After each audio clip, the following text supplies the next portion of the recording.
friends and welcome to Think Python. Today in this session I'll tell you how to handle errors in your program. Let's understand it with the help of a small example. Here I'm picking an example where we are asking the user to enter the maximum marks and also to enter the marks obtained. And both of these entries have to be stored inside a variable. So I'll use the variable max marks. And because the input function is going to return me a string, so I need to convert it into an integer. So I'll use the input like this and I'll say enter max marks, right? And then the marks obtained, which I call as the marks variable. Again same int followed by the input function, and we give this message enter the marks obtained, okay, like that. And then if I print the marks obtained, which is stored in variable marks, so I say print marks, and let me run this code. So it is asking me to enter the marks. The maximum marks are maybe 50, okay, and enter the marks obtained. So marks obtained is 45 out of 50, and it is printing the marks, which is 45. So far so good, no problem. Please notice here the exit code, which is 0. I'll talk about this again in a few minutes.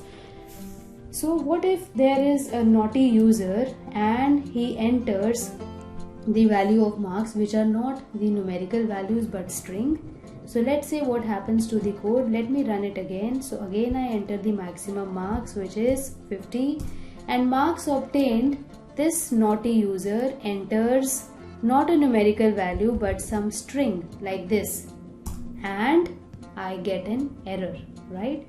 So here notice the error which I am getting is the value error. So it says invalid literal for int with base 10. Now here what is happening to our code is the string is not valid to be converted to an integer, right? Because here we are asking the value entered by the user to be converted to an integer here. So a string is not a valid entry to be converted to an integer, so we get a value error here. Also note the exit code, which is 1. Now this exit code tells us that the program which we have just executed has crashed or it has failed. So if the exit code is 0, that means the program has been successfully executed. Whereas on the other hand, if the exit code is 1, it clearly indicates that the program has failed. Alright. Now just because some naughty user has entered an invalid value, our program should not crash.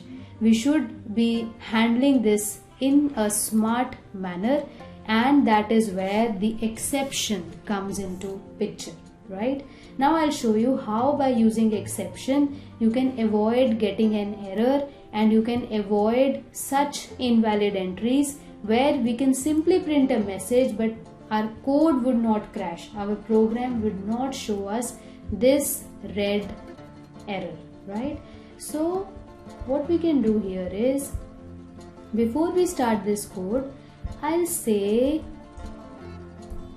try, okay, with a colon, and because when you press enter, this is indented, so all these 3 lines of code should be indented. So I indent them here and we move them forward like this, okay.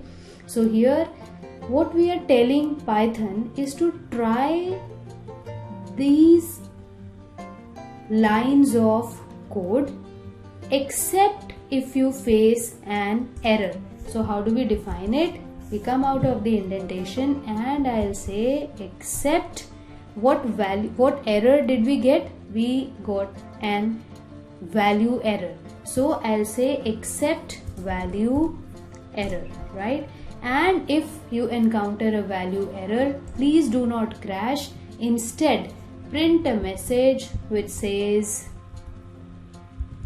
invalid entry, right? Now what exactly this piece of code would do? I'm telling Python to try these lines of code except if you face an value error. So if you face a value error, then instead of crashing, print invalid entry. Now let me run this code and show you how this works. So first of all, it is asking to enter maximum marks, so I'll say 50, and enter the marks obtained, so I say 45, and 45 is printed. Perfect. But what if I enter a wrong value? So the maximum marks remains 50, and enter the marks obtained, I enter some string. So now this is showing me the invalid entry, and please focus on the exit code, which is now 0, and 0 exit code means our program executed successfully without any error. So this is how we can use try and except blocks to handle the errors. Now as a good coder, you should be making an assessment that these errors could be there, and these should be handled properly while you are making a code. Now let me show you one more error. For example, here the string which was added was the marks obtained which were added was string. Now what a user can do, now let me show you one more type of error here. For example, after entering the maximum marks and marks obtained, I want to calculate the percentage. So to calculate the percentage, I apply simple maths, which is percentage is the marks, okay, divided by the maximum marks, and I multiply it by 100. So that is basic maths.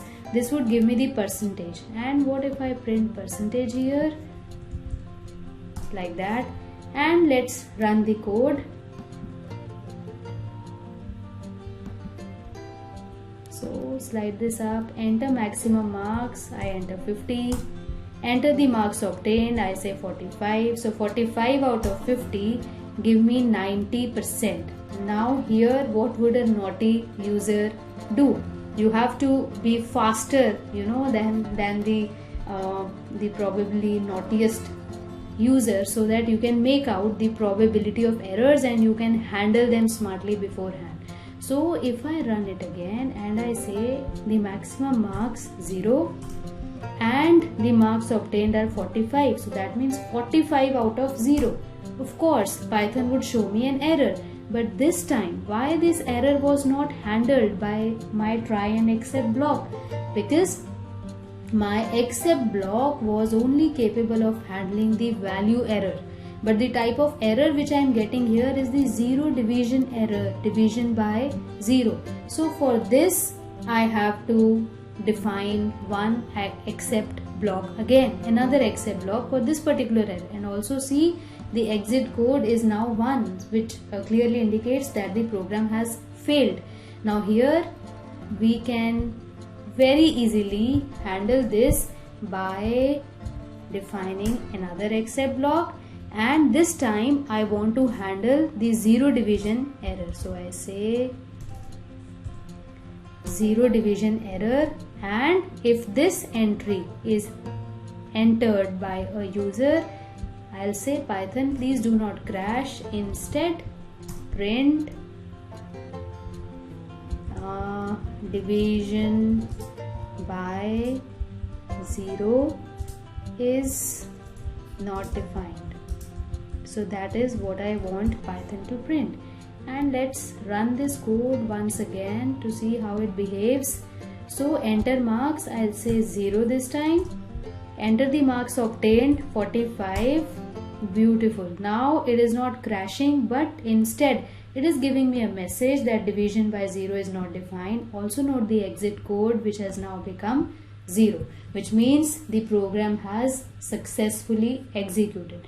So that is how you can handle small errors by using exceptions, and we call this an exception because it is a kind of error which fails our program, which crashes our program, right? So we need to take good care of this, and I've already told you that as a coder, try to make out these exceptions beforehand and handle them properly, right? So till then, happy coding, keep moving forward, goodbye.